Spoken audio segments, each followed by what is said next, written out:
Vaya, voy a comenzar a compartir con ustedes el cuestionario. Voy a comenzar con los de cuarto. Vaya, hemos estado hablando sobre actividades que se hacen en el aire libre.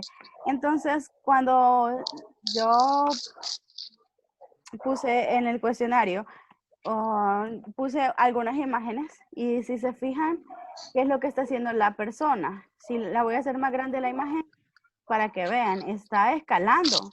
Entonces, para yo decir en inglés, yo no digo escalando, sino que hay una palabra. Entonces, cuando ustedes vean en el es climb a mountain, entonces esa es la respuesta definitiva cuando ustedes están escalando una montaña. Climb a mountain. Entonces, en la pregunta dice, ¿cuál es el nombre en inglés para la siguiente imagen? Entonces, si ustedes ven la imagen, está escalando, está queriendo subir. Entonces, ahí vamos la opción es climb a mountain. De ahí tenemos en la siguiente, ¿qué es lo que está haciendo? La pregunta es, ¿cuál es el nombre en inglés para la siguiente imagen? Y vemos que el hombre está nadando. Eso es lo que está haciendo. Entonces, porque vemos que alguien está en el agua y está nadando, rápidamente vamos a decir swim in the ocean. Swim in the ocean sería mi respuesta, ya que lo que estamos viendo ahí es que él está nadando. Vaya, en la número 3 ya vemos que alguien está ahí, pero ¿qué más vemos alrededor? Vemos a alguien colgado de ahí de unos lazos que se va a tirar probablemente a este río que está aquí adentro de esta selva o jungla. Entonces, si vemos alrededor, vamos a ver que están árboles y que están bien encerrados. Entonces, como ese lugar, nosotros no lo vamos a identificar por lo que está alrededor. Entonces, aquí vamos a hacer, ¿qué es lo que está haciendo ella? Probablemente visit a jungle. Eso sería mi respuesta, visit a jungle. Vaya, aquí ya vamos con teoría. Yo tengo, estamos hablando del presente perfecto, present perfect. Cuando yo estoy hablando del present perfect, es muy fácil hacer una oración en negativo. Lo único que yo tengo que hacer es lo siguiente. Lo voy a hacer un poco más grande para que ustedes lo observen. Yo tengo el sujeto y el sujeto es el mismo que voy a colocar. Si se fijan, el mismo sujeto I es el que he colocado. Después de eso, como la forma negativa del verbo have es haven't, el mismo verbo solo voy a colocar la N, el apóstrofe y la T y se dice, y se lee haven't. Después de eso voy a colocar lo mismo, todo completo. Si se fijan, no he hecho ningún cambio, nada más el que vemos acá. Ese fue el único cambio que yo le hice a la oración. De ahí lo demás, studied French 4 times. Y la respuesta que me quedaría para yo que fuera negativa es I haven't studied French 4 times. ¿Por qué? ¿Por qué lo estamos haciendo así? Porque esto me indica que la oración está en forma negativa. Y es lo mismo que ocurre en la siguiente, que es la número 5. Yo quiero saber una pregunta. Entonces, ¿cómo yo puedo hacer una pregunta? Es muy fácil. Recuerde que para yo hacer una pregunta, lo primero que voy a hacer es identificar el verbo. El verbo es has, porque cuando hablamos de con she, he and it, yo no voy a ocupar have, sino has. Entonces, yo tengo has al principio. Al principio voy a colocar has. Después de eso, voy a colocar primero es el verbo, luego es el pronombre, que en este caso es she. Y luego voy a colocar toda la demás información. Si se fijan, la misma información está aquí. Y lo último, el question mark, que es lo que me indica que es una pregunta, que es el signo. Cuando yo digo question mark, es el signo de pregunta. Eso es lo que yo voy a colocar ahí. De ahí, lo que les estaba explicando. ¿Qué verbo utilizaré con el pronombre she, has o have? Y la respuesta es has. no puedo utilizar have, no puedo utilizar otro, ya que esos son en presente perfecto. Yo voy a utilizar has. Vaya. El presente perfecto tiene dos auxiliares, que eran los que estábamos en la clase viendo. ¿Y cuáles son los auxiliares? Son son ever y never. Vaya, pero ¿cómo voy a saber yo dónde voy a utilizar ever y dónde voy a utilizar never? Ever lo voy a utilizar en preguntas. Por eso aquí dice, have you ever been in Peru? Entonces, cuando yo utilizo ever, esta palabrita que tengo aquí, ever, así se dice ever, yo la voy a colocar en preguntas, nada más. Have you ever been in Peru? ¿Has alguna vez estado en Perú? Quiere decir en español. ¿Y dónde entonces la voy a colocar? Never. La palabra never significa una negación. Entonces, yo la voy a ocupar cuando yo quiera decir algo que no lo he hecho. Por ejemplo, I have never played video games. Entonces, me quiere decir que yo nunca he jugado videojuegos. Es algo que yo nunca lo he hecho. Entonces, lo voy a usar con negativas. Cuando yo quiero decir una cosa negativa. También tenemos ahí la número 9. Acá estábamos hablando sobre ever and yet. Entonces, cuando hablábamos de la palabra yet, que significa todavía, nosotros la íbamos a utilizar al final de una oración. Entonces, por eso, si el espacio está vacío al final de una oración, yo voy a colocar yet, ya que me indica que yo voy a ponerla, no puedo poner ever al final. Ever, si se fijaron en la anterior, ¿a dónde la coloqué? Vamos a regresar y la colocamos después de el pronombre. Entonces, have you ever been in Peru? Y en esa nosotros decimos, have you met Mary yet? Have you met Harry yet? Entonces, por eso la respuesta es yet, porque al final nosotros la vamos a colocar. Vale. Después estuvimos hablando sobre las palabras que eran prefijos. Lo voy a hacer un poco más grande la letra para que ustedes la observen. Vaya. Y nos vamos a regresar. No sé si hasta aquí tienen dudas. ¿Los de cuarto grado? No. Vaya. Cuando hablamos de los prefijos, si se recuerdan, los prefijos son palabras que nosotros utilizamos para colocarlas la vamos a colocar antes de. Entonces, en ajá, Francisco, dime, pero dime lo que me quieras decir. Mire, ¿y qué significa too much? Too much, demasiado. Ah, Ajá. ya sabía eso era. Ok, vaya. ¿Cuál es el significado del prefijo over? Over significa, ahí dice, too much. Es como que cuando yo quiero decir demasiado, eso es too much. Entonces, por eso es que cuando yo quiero hacer una nueva palabra, lo voy a poner el prefijo como lo veíamos en la clase. Entonces, cuando ustedes vean la palabra over seguido de otra palabra, yo quiero indicar too much. Vamos a la número 11. Igual hablando de significados. ¿Cuál es el significado del prefijo post? Cuando yo le añado post a una palabra, digamos post-war, estoy hablando after. El significado es after. O sea, ¿qué quiere decir? Que fue antes. Post-war significa antes de la guerra. Entonces, por eso si yo le añado post a una palabra, quiere decir antes de.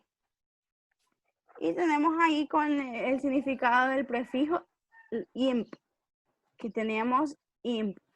y nos vamos a encontrar en palabras que quieren significar un opósito. ¿Qué quiere decir? Señor, ¿qué Dime. significa lo de la parte 12? Esto de lo que acabo de sombrear, opposite o imp. La parte 12, la arriba de donde está rojito. Eso. Vaya. IMP. ¿Cuál significa? Ok, vaya. Y dice, ¿cuál es el significado de IMP? Vaya, lo que significa es, vaya, yo quiero añadir, yo tengo possible como possible, yo tengo possible como palabra, pero yo quiero hacer lo contrario de posible. ¿Cuál sería lo contrario de posible? Es imposible. Es lo mismo que entonces, yo pongo la P acá minúscula, vamos a poner, y le voy a poner imp, porque ya tengo la P, no voy a poner doble P, entonces impossible sería Imposible. mi significado, porque yo quiero hacer una palabra con esta y hacer lo contrario de esa palabra. Entonces, si lo vamos a ver, hacer con... No. Para que me entienda un poco más, vamos a añadir una flecha acá, color negra. Bye. ¿Qué quiere decir? Impossible es lo contrario de possible. Entonces, si yo quiero que en qué palabra voy a ocupar la letra IMP cuando yo quiero formar una palabra que sea lo contrario o un antónimo, digámoslo en el caso, es un antónimo. Entonces hay que tener cuidado con eso. Entonces la respuesta o lo que significa es un opposite, que en español nosotros lo vamos a hallar como, digamos, si yo digo feliz, lo contrario de feliz es triste. Entonces eso es un opposite. Bueno. Vaya, vamos a ver acá la número 13. Dice, ¿cuál es la conjunción que debería ir en la siguiente oración? Estamos hablando de conjunciones. Cuando hablamos de conjunciones, hablamos de lo que une, una conjunción es lo que une una oración. Entonces, la podemos encontrar con frases, la podemos encontrar con palabras o con oraciones. Dependiendo del contexto, la vamos a encontrar. Y acá en la número 4 dice, she's going to play hide. No, primero decimos she's going to play, que en español diría ella va a ir a jugar. Tenemos, ¿qué es lo que va a ir a jugar ella? Ella tiene dos opciones. Entonces, como tiene dos opciones, ella tiene que escoger dos opciones, hide and seek or chess. Como tiene dos opciones, tiene que escoger. Por eso es or, porque la palabra or significa, digamos que lo diga, en español dice, ella va a ir a jugar escondelero o ajedrez. Entonces tiene dos opciones y por eso yo voy a ocupar or, porque yo tengo dos opciones. Y como me salté y no dije la 13, nos vamos a regresar en esa.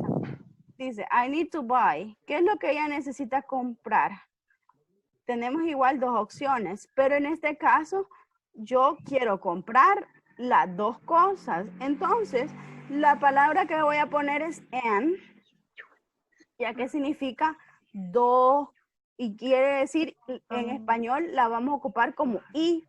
I need to, y en español diría la oración, yo necesito comprar manzanas y bananas. No sé si tienen dudas hasta ahorita. No. Ok.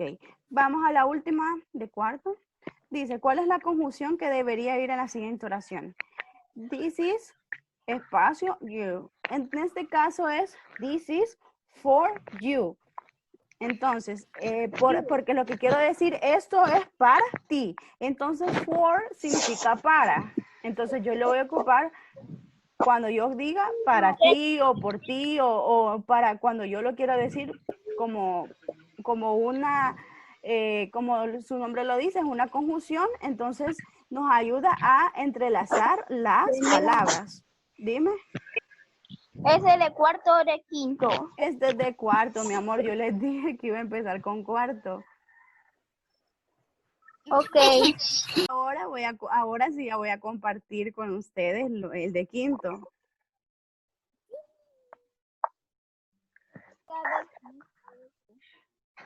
Ya ahí vamos a terminar. Vaya, ahí va el de quinto. Vaya. Con quinto vamos a hacerlo un poco más grande para que lo vean todos de un solo. Lo vamos a hacer letra 16 para que lo vean bien. Vaya, tenemos ahí, estábamos hablando en este periodo, hemos estado hablando sobre los sinónimos y los antónimos. ¿Qué son los sinónimos? Los sinónimos son aquellas palabras que significan lo mismo, pero se dicen de diferente manera. Si yo tengo, ¿cuál es el sinónimo de old? La respuesta sería ancient. Porque, ¿qué me quiere decir? Ancient, estamos hablando de una persona mayor, y old, estamos hablando de mayor también. Entonces, por eso los son sinónimos, porque los dos significan lo mismo. No necesito yo buscar, no es lo contrario, sino que estamos hablando de lo mismo. Vale. La segunda, yo tengo cuál es el sinónimo de ask. Ask significa preguntar.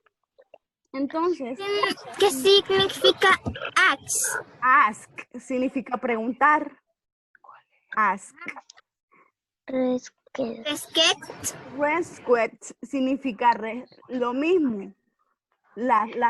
Solo que de pregunta. Request es una pregunta. Y cuando yo digo ask, es preguntar. Ask es verbo.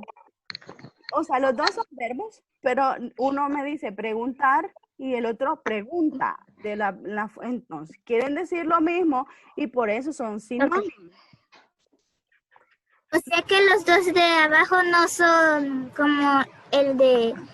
Este no es el del mismo del ask. Vaya, mire, le vuelvo a decir, vaya, ask significa pregunta, es de que estoy acá arriba. Cuando yo le estoy haciendo una pregunta, yo digo, can I ask you something? Entonces, ¿le puedo preguntar algo? Estamos hablando de preguntas. Y request es lo mismo, significa pregunta, pero cuando yo lo hago, entonces, no sé, o sea, las dos palabras significan lo mismo, por eso son sinónimos. No sé si me doy a entender, significan pregunta. ¿No se quedó claro la duda? Menos. Ajá, Francisco, dime. ¿Verdad que old significa viejo? Sí, mis niños, old significa viejo. Igual ancient significa anciano. Entonces, pero como nosotros no lo decimos así, sino que persona mayor para que no se escuche muy malo. Viejo se escucha muy pesado, por eso nosotros decimos persona mayor. No sé si quedó clara esas dos. Vamos a la número 3. Para mí sí me quedó claro. Ok, vamos a la número 3. En la número 3 yo tengo, ¿cuál es el sinónimo de sick? El sinónimo de sick significa enfermo. Entonces, sick es enfermo, pero ill es lo mismo, enfermo, porque son sinónimos. Estamos hablando de dos palabras que se escriben totalmente diferentes, pero significan lo igual, enfermedad o enfermo. En la número 4 ya casi cambia porque estamos hablando de antónimos. Entonces, cuando yo digo fat, el antónimo de fat, que es gordo, el antónimo de fat, ¿cuál sería? Thin, porque estamos hablando de delgado, exacto. Thin es delgado, fat es gordo. Entonces, son dos palabras completamente diferentes, como lo que les estaba diciendo anteriormente. Si estoy feliz, ¿cuál es lo contrario de feliz? Triste. Happy en sad. Es lo mismo. Entonces ahí un antónimo es lo contrario. Vamos a la número 5. La número 5 es up, arriba. ¿Cuál sería lo contrario de arriba? Down. Porque estamos diciendo abajo. Down significa abajo. Down. Down. Dime. Up significa arriba y down abajo. Yes, sí. Up significa arriba y down significa abajo. Esa es la número 6. Low, izquierda, y derecha. No, vamos a la número 6. Y la número 6 tiene, ¿cuál es el antónimo de loud? Cuando habla acerca de loud, estamos hablando de algo que es como bulla, mucha bulla, muy bullicioso, que se escucha muy fuerte. Entonces, y la respuesta significa quiet. quieto. Ajá, exacto. Quiet significa quieto. Exacto. Es una persona que es tranquila, que es Calmada. que es calmada. Muy bien. Vaya, ahora tenemos ahí la número 7. Dice, ¿qué tipo de oraciones puedo realizar en el pasado perfecto? Afirmative, negative, interrogative. Exacto. Las oraciones que puedo hacer yo son afirmativas, negativas e interrogativas. ¿Cómo voy a saber yo cuándo va a ir cada oración? Es muy fácil. Señor, Dime. ¿qué significa la parte 8? La número 8. Sí. Ahorita esa vamos a explicar la número 8. Ok. Y Katy, yo le tengo una pregunta. No sé si podemos copiar el cuestionario de quinto grado. Mi niña, sí, es que ese ya lo subí a la plataforma y ahí está, y ustedes lo pueden descargar y lo pueden copiar en su cuaderno. Vaya, porque ahora solo lo voy a explicar porque ya va a terminar el tiempo.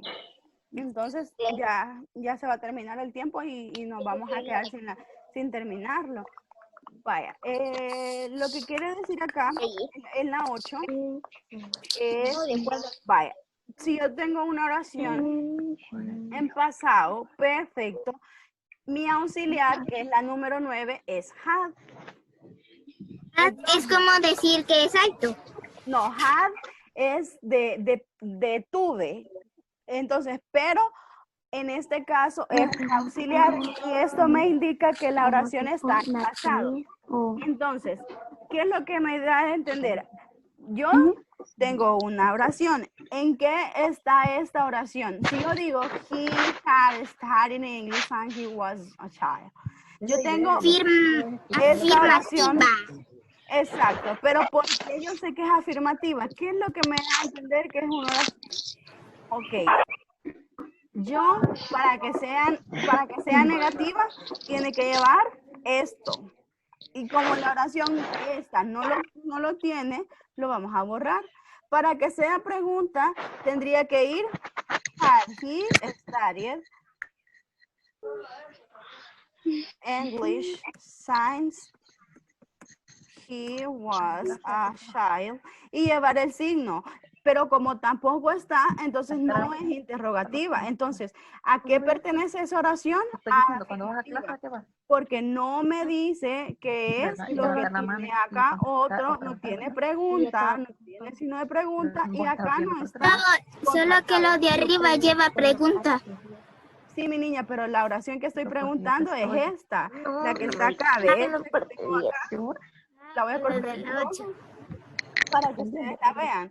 Entonces, aquí no tiene pregunta, no tiene el signo, no tiene... Rodrigo, a vos no te interesa tu estudio. No tiene... hazlo.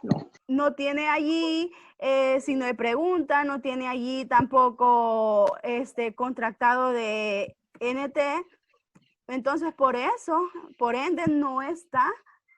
no es negativa, entonces definitivamente es afirmativa, ¿ok? Francisco, dime tu pregunta.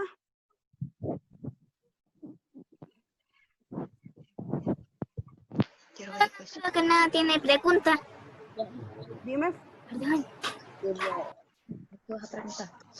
Ay, que Dime, Francisco. ¿Qué significa? Has. Es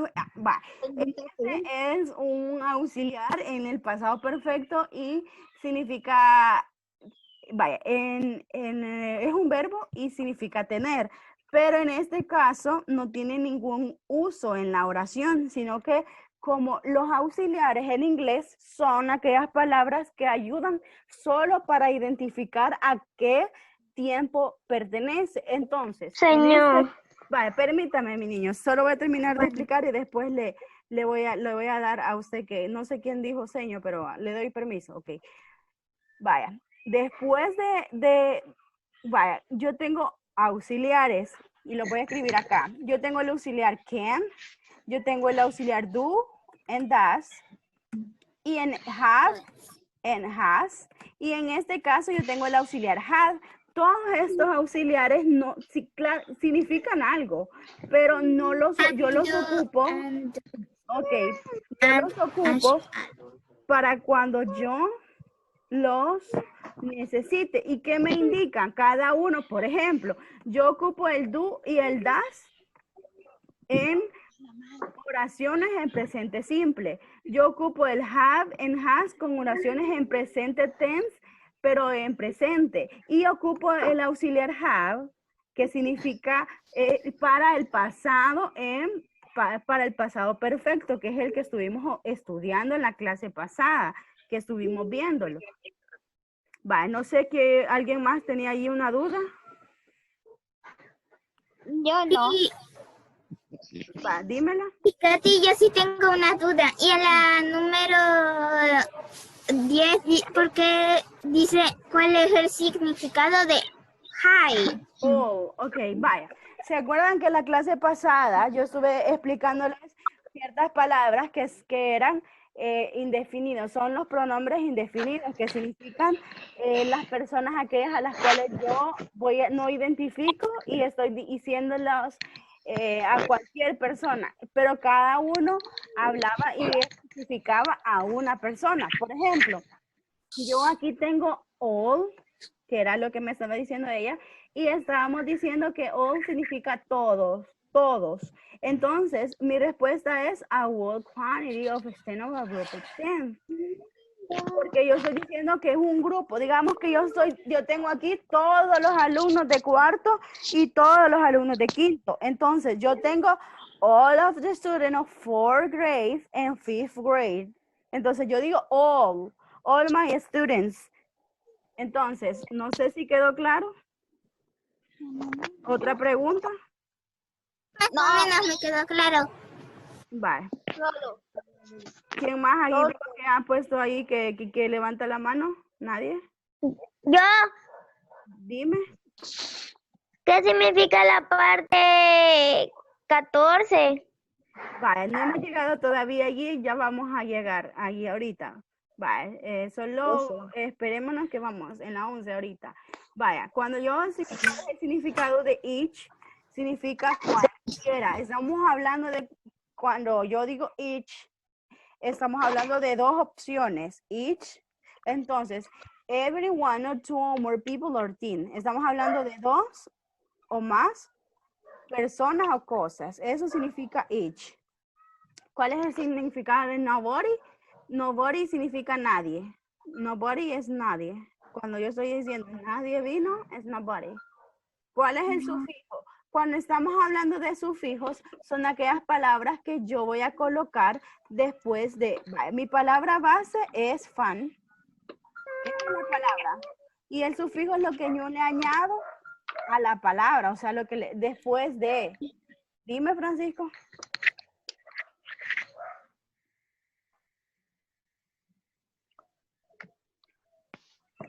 Ok.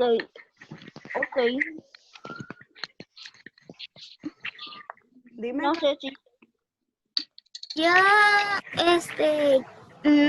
Va. fun significa más o menos de funny. Funny, exacto. Funny significa divertido. Pero lo que yo quiero dar a entender es que el sufijo es cuando yo añado ciertas palabras. Por ejemplo, acá yo he añadido una N y una Y para hacer otra palabra. Entonces, esos son los sufijos. Cuando yo añado letras para hacerlos. Vale, por ejemplo, yo tengo aquí la palabra love y según las reglas, love es mi palabra. Según las reglas, para añadir yo otra, yo elimino la E y le voy a añadir ing para convertirlo en loving. Y lo mismo pasa con boys. Yo tengo boy y le añado la S, solo la S para hacer la otra palabra.